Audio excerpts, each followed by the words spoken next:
All right, welcome everyone. For those of you who have your if anyone has their camera turned off, we ask politely that if you can turn it on and join us, that would be really helpful. Um, my name's Alistair Lawrence. I'm the head of branded content. I will be chairing today's digital roundtable, which is a Times Higher Education roundtable brought to you in partnership with Coursera.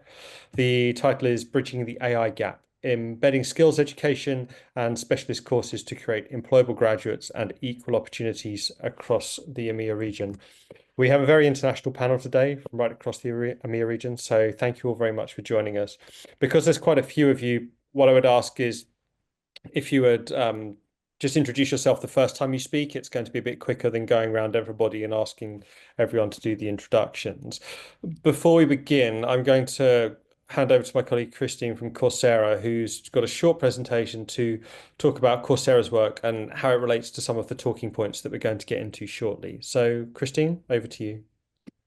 Yes. Hi, everyone. So super nice meeting you. I think this is my first time in this audience, not first time in education though. So happy to be here. Yeah, let me start with few slides. I guess, as Alistair was saying, the idea is that we speak a little bit and then we discuss, right? The idea is not to show you a billion of slides.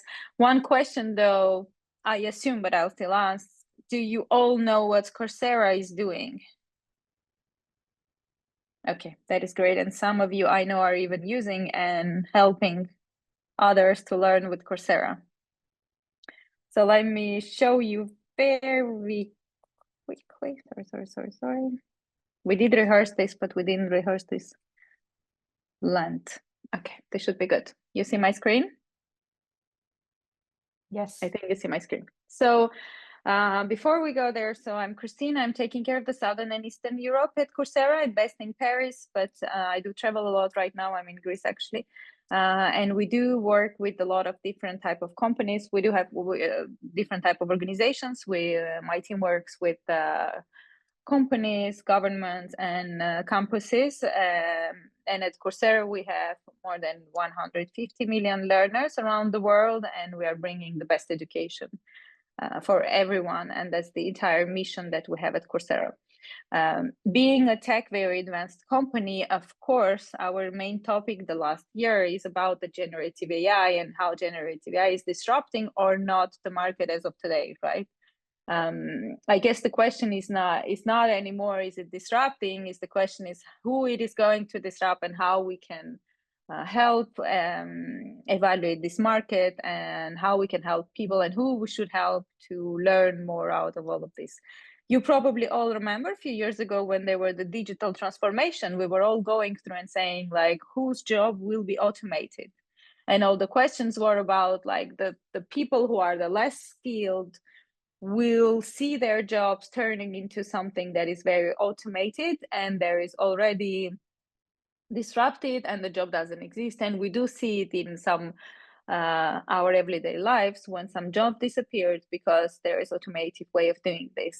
As of today, the generative AI will really disrupt nearly all the occupations, but most of it will go for the jobs that are much more educated one. So the educator and workforce trainings, they are disrupted definitively.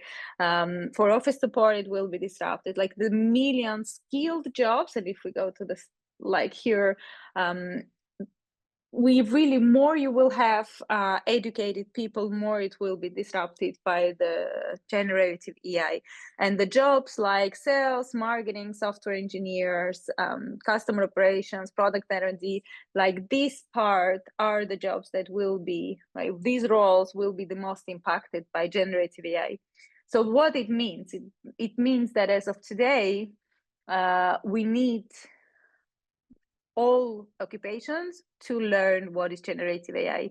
And we do have a saying at Coursera where we say it is not Gen AI or it's not a Gen AI who will take your job, but it's a person who knows how to use Gen AI who will take your job. So you probably are familiar with this. What it also means, and we will see it a bit later, actually right now, in our global skills report, it also means that the skills that we have today, the skills that are, for example, very technical, are very important and we're using them, but what is even more important is soft skills. And we'll see in the report where basically the jobs of tomorrow doesn't really exist yet, especially while we are seeing all this digital transformation. So the biggest skill you need is the adaptability, is the resilience skill, it's the human soft skills. So that's the ideal where we should go. So for those who don't know, Coursera, for I think already the 6th years this year, we are creating the Global Skills Report based on our, in 2024, based on our 148 million of learners, we went through it, and in 109 countries, we have created the report to understand like what are the tendencies, what are like what we see from the learners, what they do, what are the topics and skills that they are interested in. So the idea is like where we are. The first of all, we are in Europe, in Asia Pacific, in Latin America. We do speak a little bit about competitiveness and what is emerging, like what are the countries that are emerging a bit more, and like how we are going. Where are the countries where we go primarily, and how we would tackle each topic. What we also see, for example, is that the Gen AI courses, of course, has a huge enrollment growth, which makes total sense, right? And few important points as well is the median age for this number of learners is 30 years old. 45% is learning from mobile. I don't know why. It could be interesting for some of you if you are really trying to understand the behavior of the learners, and half of it is women learners. This report is available online. I think, Alistair, you'll share the link, and I think it's already normally in the chat, right? Okay. We can share. Yeah, we can share it in the follow-up documents that we're going to send out. So the summary document that we'll have of this discussion, we'll include it in that as well. Yeah. Thank you so much. What is interesting about this report, before we go a bit more into details about like what are the Gen AI skills that are emerging in this world, if you take the entire report, you will have global information, then you will have per continent learners feedback, and then you have per country, like for the top countries. So if you are based in one specific country, it is really, really useful information that you can use. What we have seen is that basically there is a year-over-year growth on the generative enrollment globally, and it's an average 1,060%, which is really tremendous. And in Europe, it is 775%. And the top 5 countries are Ethiopia, Nigeria, Saudi Arabia, India, and Zambia. It's not very much Europe, but still they are really using a lot Gen AI, and it is coming for European countries as well, more and more. So what we see is definitely the understanding that generative AI is disrupting the markets, that generative AI is disrupting the role, and that there is a way to learn it in our platform or in a different way.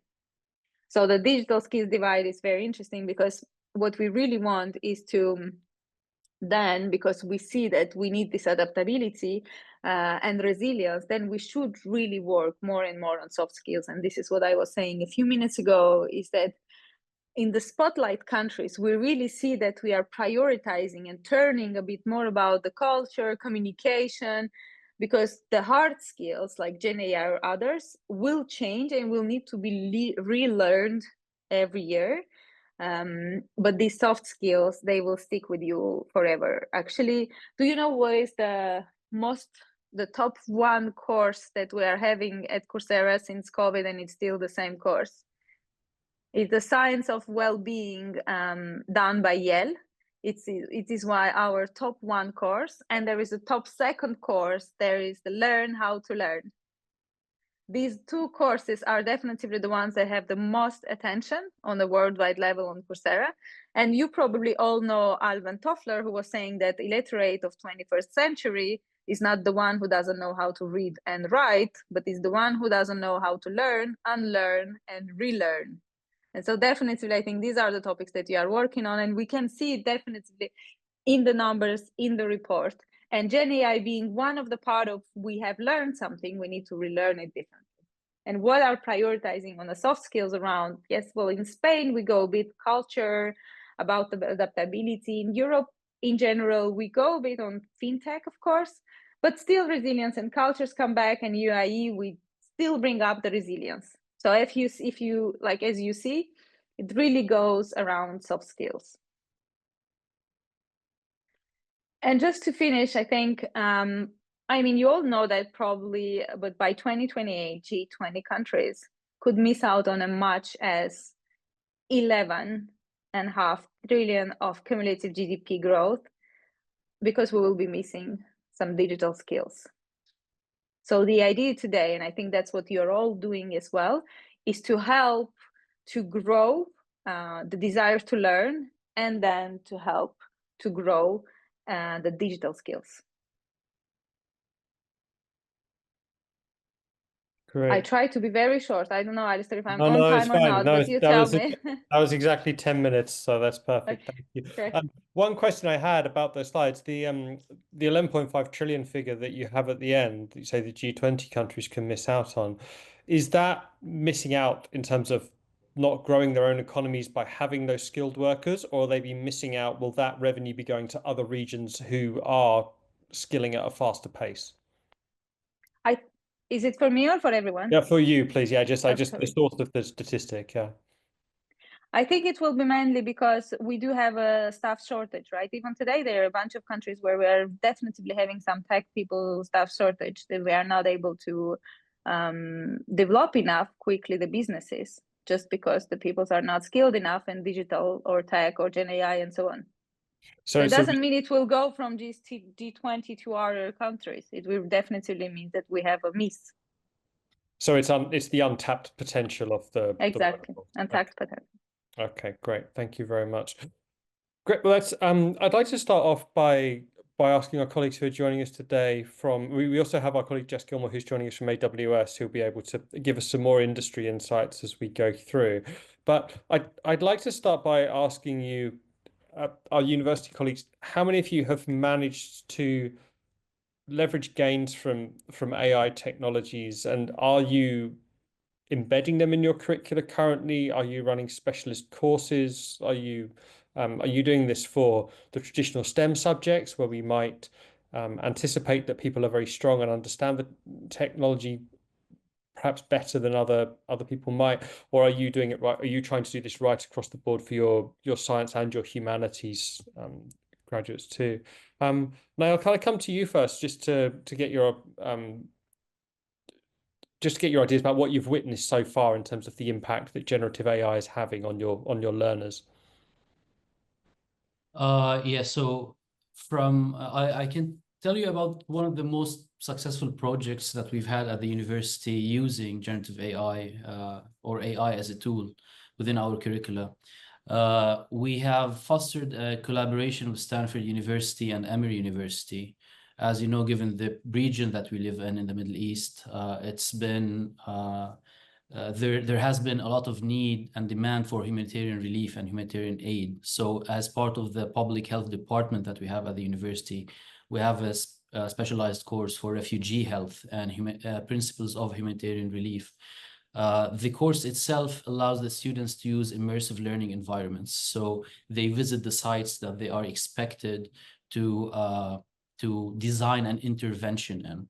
So what happens in that course, just to cut fast into the AI tool that we are using, while going through that site using virtual reality, the students get the opportunity to ask questions to the tool using large language models, using OpenAI. And that tool essentially answers the questions to the students using curated data that we have fed that tool just to avoid any bias. I don't know if you can hear the booms in the background. The tool essentially answers those questions, and out of those questions, the students then can ask follow-up questions that won't necessarily be answered in the class and won't necessarily be answered if you're giving the students a PowerPoint presentation, because they're not seeing things happen in front of them in the refugee site. Sometimes you're asking questions that wouldn't come to mind if you're sitting in a classroom because you don't necessarily see a child running around the tent with no clothes on or no slippers, for example. So you get to ask about what would the refugees do when it's colder, for example. So that has allowed our students to explore the material even further, and it has allowed the tool itself to learn more about the students. And it has also allowed us, through the questions that the students ask and the tool collects, to know what information to focus on, because we identified gaps in their knowledge. So briefly speaking, that's been our experience with AI in the public health department, and that wouldn't have been successful had it not been a collaboration with other universities abroad, because to be honest with you, we don't have necessarily the skills to actually implement those technologies due to the lack of knowledge that we have and the lack of resources that we have. So that also brings up the importance of collaborations and partnerships if we are to develop our abilities. And I'm sure we've also presented valuable information to our colleagues in Stanford and Emory University, just because of the fact that we have access to those environments and to those sites. So bi-directional knowledge exchange for the learners and for the educators is very important in development of those tools as well. Thank you. It's really interesting. I mean, it seems like an evolution of the asynchronous learning that you have, in a sense, and that you're giving students a chance to not only educate themselves at their own pace, but, like you say, improve the utility of the AI tools that you're using, because you're feeding such specialist knowledge in that it's going to be tricky to gather any other way. Sorry, just to give us a little bit of context, do you mind telling us just a tiny bit about your institution and obviously Yes, sorry. So I'm the vice president of the Modern University for Business and Science in Lebanon, MUBS, and that's what prompted me to talk about the crises that we've been going through. My background is in molecular neuroscience, so I'm far and disconnected from AI myself, but I had to learn some of those skills just because of the fact that I'm in educational administration, and I did recognize that there's a need for our students and learners to know more about those skills. And I have to tell you that we are still struggling with educators across the university, and this is something that we're currently trying to work on and trying to address, because many of our educators lack those skills that are needed if we are to integrate AI and digital skills into the curricula. And that's going to be a big challenge. I mean, we definitely hear about it, but the enormity of that challenge sometimes goes unnoticed or is misrepresented. So having a success like you've had with the project that you've described, does that make life a little bit easier in that you can show faculty how it is being applied and try to get them to think creatively about how they might apply it in their own subjects?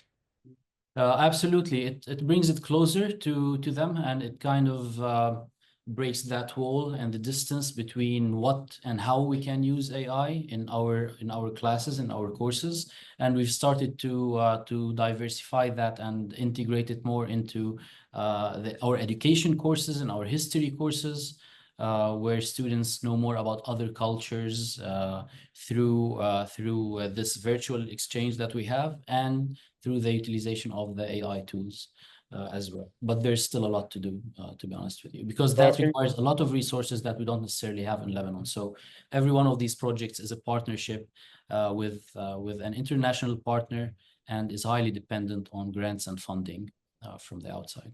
Okay. Well, congratulations on the success of the project that you described. Hopefully you can continue to scale across the institution. Do any of our other university panelists or anyone joining from academia have any thoughts on how they are managing to use AI to identify skills gaps and address those through changing the way that people are taught? Hello, may I ask a question to the previous speaker, Nail Alami? Is this okay? And first of all, let me introduce myself. I am Natalia from the Ukrainian University, and also Ukraine experiences crisis, as you know. And so, Mr. Alami, how do you see how your educators can be taught, can be trained in digital skills. How is it? How do you see this? If there should be a program, or how do you see it, how it's done best? How should it be done best? I'm not sure I can answer the question about how it can be the optimal way of doing this. But a big help for us has been collaboration with colleagues who know more about this than we do. And speaking of Ukraine as well, we're starting a new project with Arizona State University on education in emergencies that utilize a similar approach because of the crises that we both share. So students educators or future educators can deal with these crises settings. But what we've been trying to do, we've been offering workshops for our faculty members, free of charge, of course, by speakers from the programs that we are collaborating with, specifically in Stanford and Arizona State. So we've enforced this training program, a scheme that we've started recently, whereby our faculty members have to attend at least 4 workshops throughout the year for them to actually be eligible for promotion or contract renewals. And they've been to be honest with you, they've been very happy about that anyway. They didn't need much prompting because they are very curious during this initial stage about AI. Sometimes they are intimidated. So the fact that we are kind of systemizing it allows them to just attend those workshops just because of the fact that they are expected to attend them.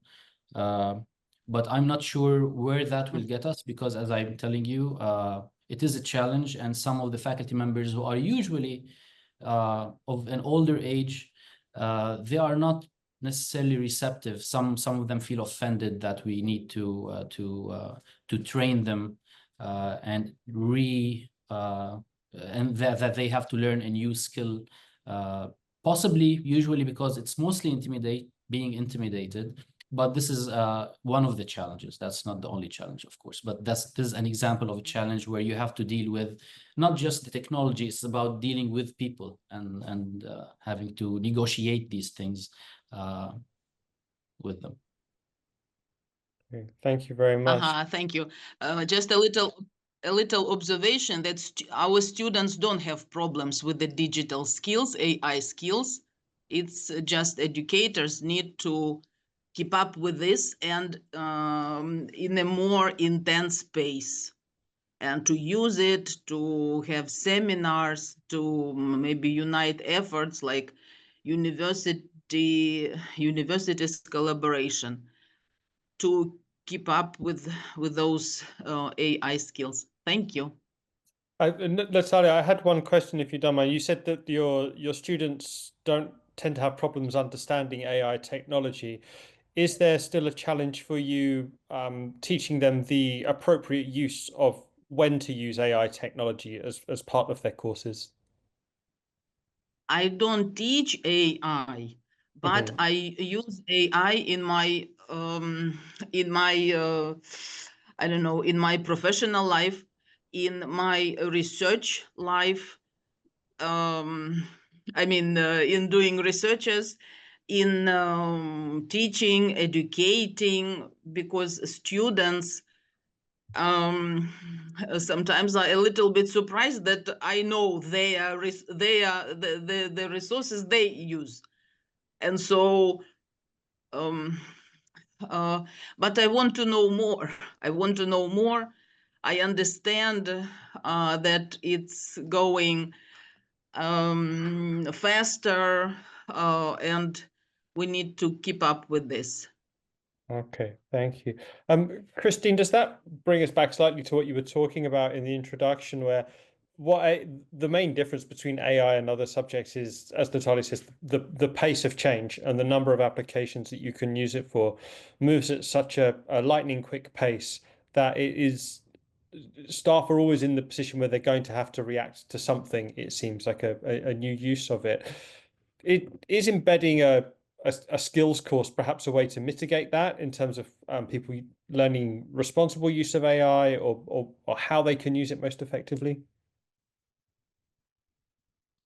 It's a question for me, right? Yes, please. Yeah. Yeah, I think that, I mean, the biggest question is that how we need to learn how to use the tools now. Like if you are a lawyer, like, or if you're working in a lawyer company or whatever you're doing, right? Or even researcher at one point, right? Previously, you were reading a million of books and you needed to analyze it, and it took you a few weeks.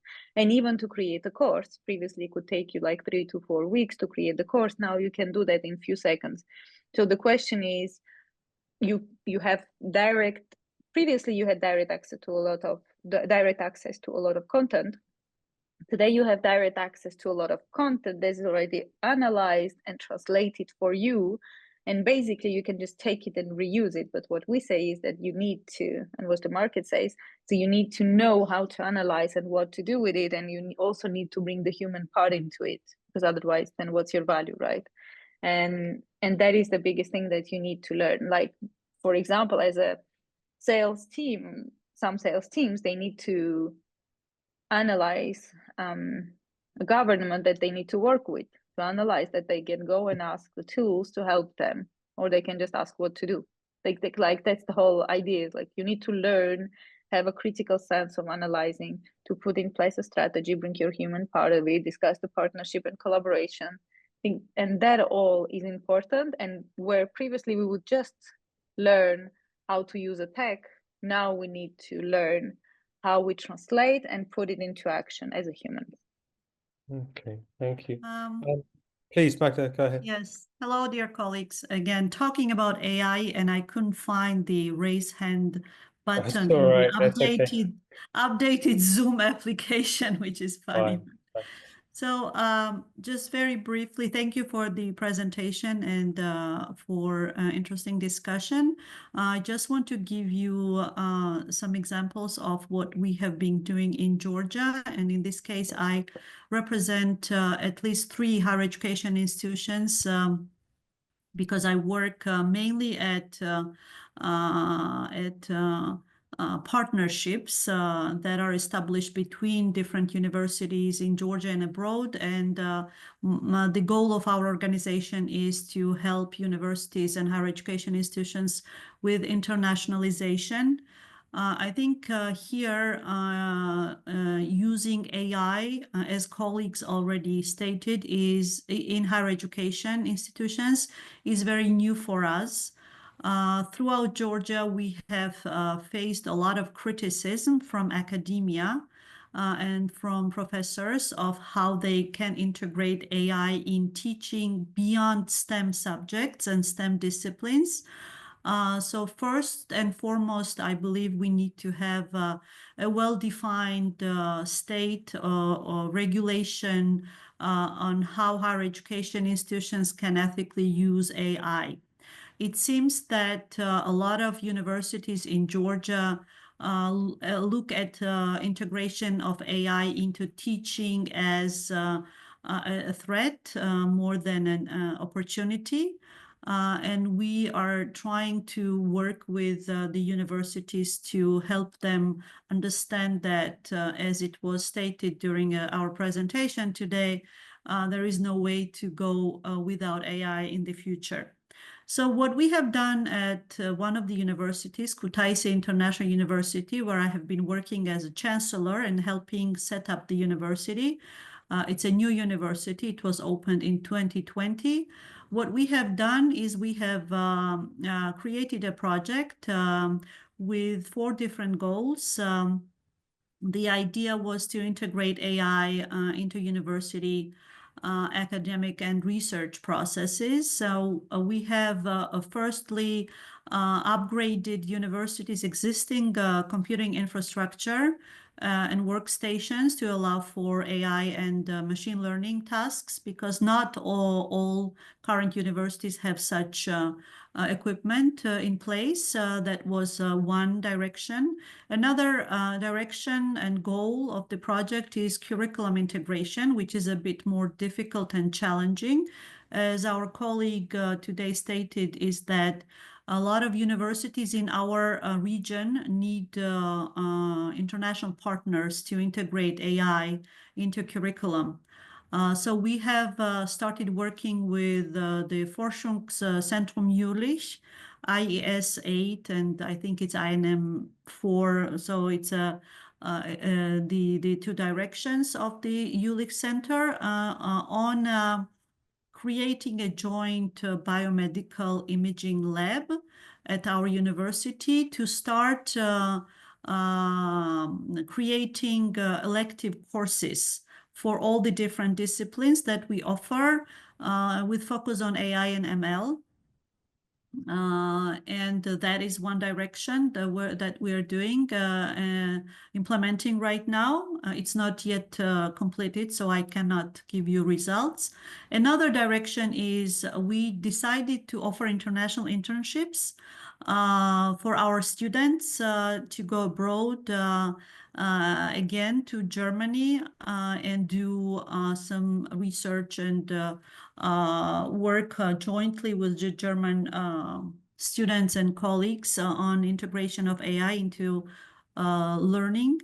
And also we have started working on ways of doing collaborative thesis supervision. In this case, we mean our students will have access to research as well as professors in Germany to work on bachelor thesis and capstone projects on AI and machine learning.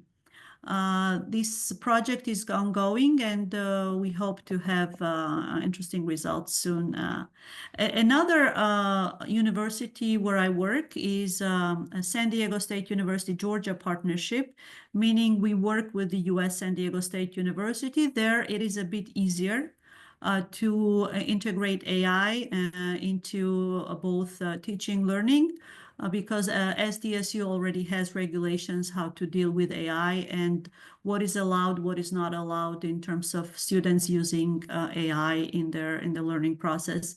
Again, internationalization and international partnerships are very helpful for higher education institutions in Georgia when we talk about bringing new technology and new approaches. Thank you. Thank you, Magda. It's a number of interesting points you raised there. The first one I wanted to pick up on was about the legislation and the need for it. I think from having done a number of these panels in North America and in Europe and in Asia and the Middle East, one of the things that is common across all of those areas when I interview leaders from higher education is they say that it's very difficult for universities to keep pace with this technology, and then governments are almost a step behind that as well.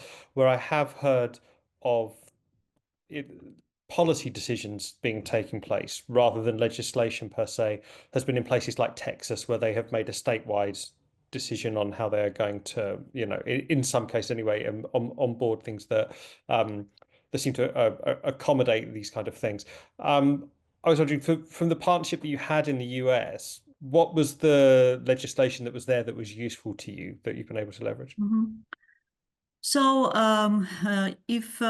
thank you for your question. So if we talk about curriculum and syllabi, Georgian higher education institutions are regulated, and we cannot make major changes to our curriculum without going through a new process of accreditation, which means that if you are integrating AI into your curriculum, you need to go back to the accreditation regulations and get again accredited. But current accreditation regulations, which are actually part of the European accreditation space, do not provide details about how AI can be integrated into curriculum, learning and teaching and research, frankly. So if we talk about STEM subjects, computer science, machine learning, artificial intelligence, yes, it is there, but cross-cutting how we integrate AI throughout the whole university, we don't actually have state regulations right now. It's being discussed at our Quality Enhancement Center, which is a national center under the Ministry of Education, Science and Youth of Georgia, but it is not yet there as a regulation. That means that if you are implementing a US accredited program, and San Diego State University has ABET accreditation, and we implement ABET accredited programs in Georgia. Yes, these are STEM programs, but notwithstanding, they have general education component and curriculum the first 2 years of studies of the bachelor degree program. It is still very easy because San Diego State University has accreditation already. They have the internal regulations, how they can use AI in teaching and how students can use AI in learning, how students can integrate AI into their thesis development, preparing for exams, writing research, writing papers, whereas Georgian universities right now look at students using AI as basically cheating, to be frank. So that's where we stand right now. We are quite behind, and we hope to catch up and learn from experiences of our German, US, and other partners. And that's why I say internationalization and working with international partners here is a way out for small countries like Georgia. Okay, great. I have more questions, but I will go to Christine first because she's found the hand raise icon. So Christine, please go ahead. Yeah, sorry, just to come back on what you're saying, Magda, actually, we had this discussion with one of the schools in France a few weeks ago, and one of the teachers was saying, like, of course, this year we started having thesis coming with created by AI, right? So how you notify that, like, what's the note that you're giving, or like what the grades? And what he found is doing is like, where previously we were grading mainly on what is written, we are not now saying no to using AI. We just want you to come on a personal perspective and bring more on the proving that it's your thesis and that you understood what is done. So where previously they had 20 minutes of oral discussion and then they were taking written one, now they changed it into whatever time you take to write it, that's fine. The most important is the 1.5 hours of talking that we will have about the thesis that you wrote. The way you wrote it, it's your choice. And so instead of going and saying, no, AI is not a good use for you as a student, they teach you exactly what you say. They teach you on the way how you should be using this AI.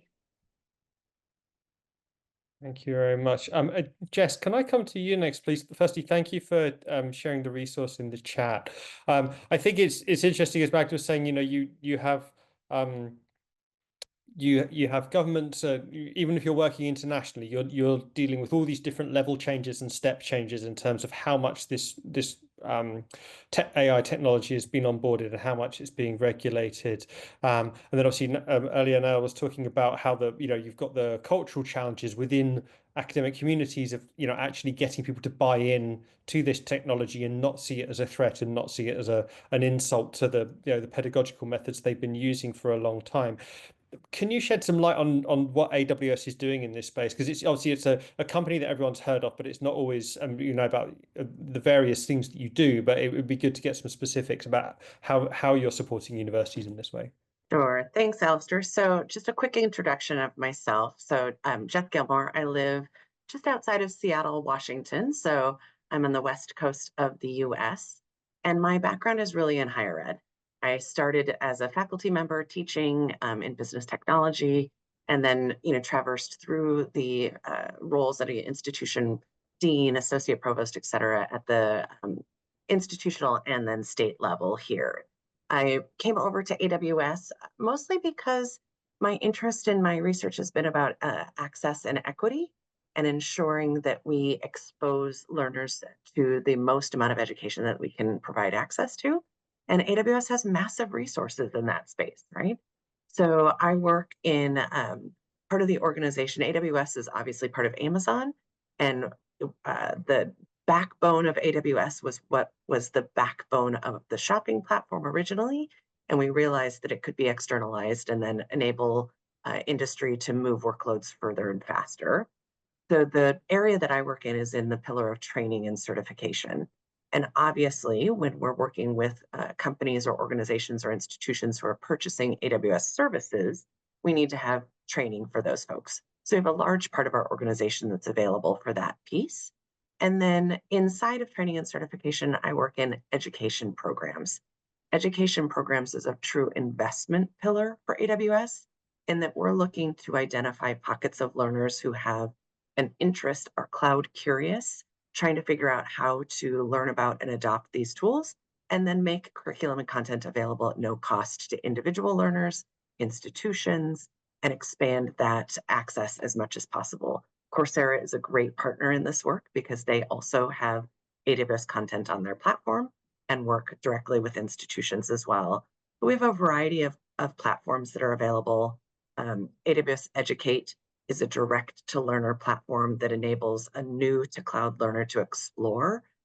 I talk to my mom a lot, who says, now, what is it that you do? And I said, I work with cloud skills. And she said, what is that? I mean, she knows that the pictures are stored on this thing on her phone, but not quite sure what that means beyond cloud, right? So being able to provide an access point for folks to understand what's the basis of cloud so that I can even start to understand AI and ML, right? Machine learning and artificial intelligence seems really far off if I don't understand that it's built on a system that's been created to support that. So we also work directly with universities and enable them to integrate full course content across the curriculum.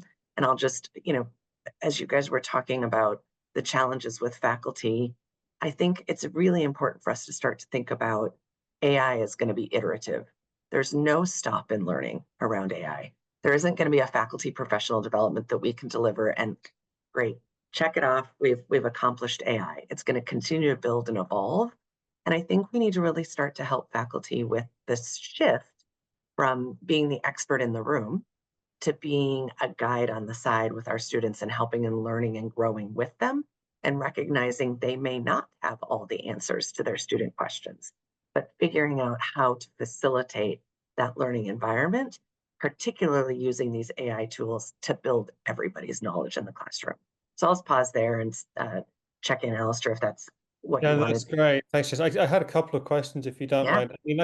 I mean, what you're talking about puts me in mind of when I've heard other colleagues talk about the need for personalized learning in order for people to move at their own pace through this. I mean, to the point that Magda was making earlier about how certain students are going to be, say, going to Germany and collaborating with international colleagues, they are going to come back, and that's going to be another step change and level changing compared to what their experiences and their learning is. You're going to have people who are going out to very disparate sources to learn about this technology and then rejoining kind of the same ecosystem, either on a national level or an institutional level. I mean, is there anything in particular?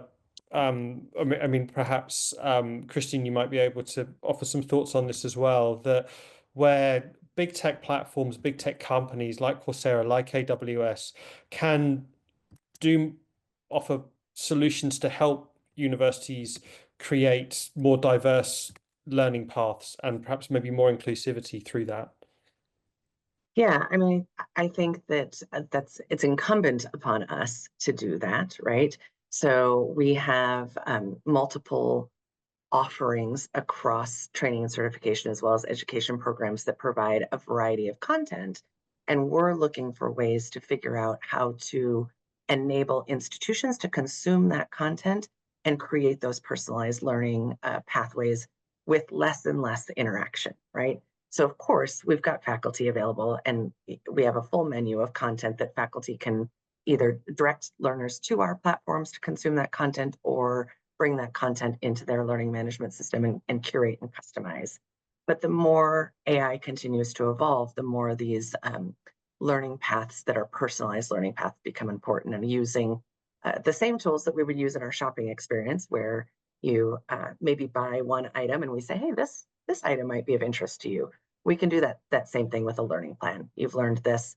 Now, hey, what about your next step in learning is this next piece, or this other piece could hang on that first piece of learning that you had and be interesting. Okay, thank you. And Christine, you spoke about the perpetually the top ranked courses on Coursera's platform. Is that a similar thing where you can garner those kind of insights to make informed decisions about what else people should be studying alongside the skills they want to gain? Yeah, so there are two ways if you want to learn, well, like use AI in learning. Get Coursera beyond the courses that are about AI. Two tools. The one of them is the Coach that is integrated into our platform, and Coach is literally a little chatbot that helps you to learn beyond whatever you are learning, and Coach is trained on the entire platform of Coursera. So imagine you're doing a course about leadership or about Python, then you discuss with coach, and coach say, well, you studied this, do that, do that, do that. Like there is an interactive discussion with the coach. What is interesting about the coach is that now you have a coach for coachers, so coach for teachers. So where we were discussing like how we are making sure that the teachers are actually also embedded into this discussion and they are using the right tools. Well, then now with the coach that is arriving, or the coach for teachers that is arriving, will help you to do that. That's the first thing. The second thing is also the course builder. I don't know for those who know or don't know yet, the course builder is an AI, generative AI tool that is embedded also at Coursera platform that helps you to create your own modules, your own course based on whatever there is available on Coursera platform as well. So you can do something that you were doing in 3 or 4 weeks previously, you can do it in few minutes now with the help of the generative AI. And to finalize, I think the other thing is what are the courses we learn. For example, we do have the generative AI for everyone academy and courses that are available on Coursera. But what we are also going through is to understanding more like what is the utilization for generative AI for each job. So generative AI for marketeers, generative AI so that you can then go and understand how exactly it will help you or your students if they choose a special role. Thank you very much. Catherine, if I can please, I saw you nodding in agreement, so I would just like to ask you a couple of questions, if that's okay. At your institution, you're joining us from the Ukraine as well, I believe. How advanced are you in terms of getting buy-in from your teaching staff, and how much do you feel like you have advanced in terms of being able to help students personalize their learning through these type of tools? So thank you for the question. First of all, I want to support the idea that our students, they have great skills of using digital devices. You know, they are much more advanced than their teachers sometimes. So that's why we also have a plan how we can leverage the digital skills of our teachers. We are developing the digital strategy of our university. We took part also in one of Erasmus projects that was focused on development of digital skills, on building this strategy. Because digitalization, it's not only about AI or some tools, it's also about the way of thinking. Yeah, so first of all, we need to incorporate some digital culture. So even when using AI, it should be a responsible use. So that's what was mentioned before.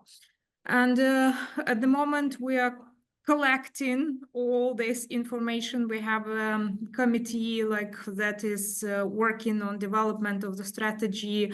We are assessing what we have. Yeah, so we do our audit of what facilities we have, what capacity we have.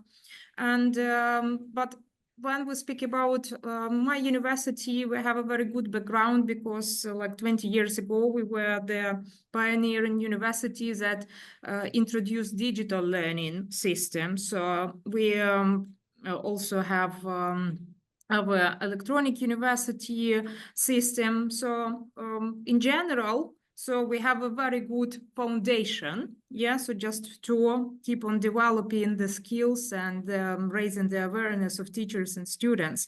And AI, so we also introduced it our curriculum. We have courses. We also have computer sciences departments. They work on responsible use of AI, so just for professional matters, obviously. Me personally, I teach information technologies course for translators. So just not for some, computer professionals, but I use AI every day. So and I teach my students how to use it in their future translators profession. So because it will be a part of them. And Christine, you started your presentation mentioning that, remember, so years ago, we were just speaking about what professions might disappear, and the translators profession was among them. So that's why we need like to know, so just like what to do for future for our profession. But the latest development show us that it's not that bad for human beings. Yes, so just they still will be needed. But those who know how to use AI effectively will definitely benefit in their Yeah, and profession. this is where the adaptability is coming, right? It's because you were able Yeah. to adapt and resilient and to continue learning. Yeah, 100%. So for a field like translation, I mean, obviously it doesn't the in-person the sort of interpretation or the in-person skills that you might teach, obviously they won't go anywhere because they're much harder to replace. But for something like that, where you're giving people more and more translation tools, and yet people are still required to place it. I mean, that's a discipline penned around quality control and responsible use, right? Because you have to. I mean, I imagine a lot of it is shifted to checking that the tools you are starting to use are fit for purpose. Yeah, so just like it's mostly like the work of a translator now, so just if it's translator, not interpreter, yeah, so just translator who deals with written translation, most of the time it's mostly like the post-editing work now is needed more than, you know, doing everything from scratch. And it's also for audio-visual translation, even for dubbing. Right, I attended a big conference like a week ago about language and media, and we were talking a lot about AI, and there were representatives of business who introduced AI in their language services, and they say that it's great, it's efficient, and we better employ somebody who can do post-editing and, you know, just work effectively than somebody who is genius but works from scratch, and it is very time consuming. So obviously there are lots of CAT tools and AI is among them, so just and it was the same for creating. What you say, Katerina, it also works for like creators, right? For those who are doing the websites. Are the websites are worse now? No, they're just all integrated. Don't we need the designers? We still need them. They just use it differently. Yeah, they just give this like little like touch, twist, creativity. Yes, twist and the thinking, you know, and the strategy behind it. Like, they are less maybe operational in terms of it's the low code, no code system is the same thing, right? Yeah. So just like, but still the human being is needed. This Of is like course. yeah. And I imagine so much of it hinges on the quality of the data that you are putting into any AI tools that you are using, because the AI can only apply the data sets that you are asking it to use from. Niall, if we can jump back to you very briefly, you spoke at the beginning of the hour about using it for a very specific localized use, and also how the questions that your students were asking the AI tools were helping it to improve. Have you put any monitoring in place to make sure that was accurate, or that it's giving them the right solutions that they need? Yes, we have. We actually ask the students themselves to kind of rate the tool. So that gives us some insight. And we ourselves also have a log of all the questions as well as all the answers. And we continuously are supplementing data to the tool to make it a little bit more richer, because we started with very basic information that we've received from databases related to United Nations organizations, because it's a course on humanitarian relief and humanitarian aid. And this has been growing immensely based on the feedback that we've gotten from the learners, as well as from the teachers and from our revisions of those logs that we have. Was there anything that the AI was generating that was insufficient or that was inaccurate that you had to move quickly to address? Nothing that comes to mind. There were some superficial answers I remember that were related to sanitation inside some of the settlements, but there wasn't anything that stands out as something that was so dramatically incorrect. But in the beginning, we had to add so much data, and that's why we went through almost a year of testing. Because we were using the virtual reality tool, so that course was ongoing. But on the side, we were testing the AI tool. on its end. Of course, that is dependent on the resources that we had, but it was the learners who were testing it along with faculty members. Okay. So it was a research project on the side. I see. Yeah, no, it seems like you had a lot of very high quality data, which probably helped you in the long run. Yes. Yeah, so we had to take our time. Okay, very wise. President Yarton, I know we haven't come to you yet. You're joining us from Cyprus. I was wondering if you'd like to share your thoughts on any of the insights that your colleagues have raised, particularly one of the things about planning for the future as much as is possible. Have you been able to implement any AI strategies that you are confident will kind of stand you in good stead going forward? The first thing that I have to mention is that at first we tried to prohibit using AI for students in their use for their projects or papers or articles that they write. But then we thought about it that we have to let them use it because in the future they will be using it anyway. So it's like AutoCAD. At first, when it came out in the departments of architecture, they stopped using it, AutoCAD, they prohibited. But later, right now, in these days, if they don't know how to use AutoCAD, they cannot graduate from the Department of Architecture. So it will be the same for AI also. The main problem that we are facing right now is in the assessment process of the courses that we let students use AI. How much are we going to let them use it? And, is it going to be counted as plagiarism? Because if it is counted as plagiarism, then we have to take disciplinary measures. And so we have to change our regulations, disciplinary regulations also. And we did. At first, when a few students did their papers, wrote their papers by using AI, we penalized them just because we counted it as a plagiarism because it's somebody else's work that they used to present their papers. So this is a major problem in higher education, I believe, and we have to change the methods of teaching, the methods of assessment. So lots of things that we have to do to be able to use AI in the future. Plus, of course, the lecturers should also learn how to use AI to cope with the abilities of the students because the students seem to learn faster than the elder instructors. So these are the problems that we are facing in the final international university in Cyprus, in North Cyprus. Are there any contacts that you have with industry that have helped you get a better grasp on how your graduates are going to be expected to use AI tools when they go into certain careers? Not really, because this just started last semester.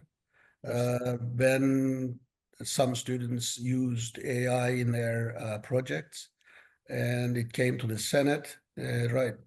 By the way, I'm the president of the Final International University, and we discussed it in the Senate, and it seems to be a major problem right now facing us.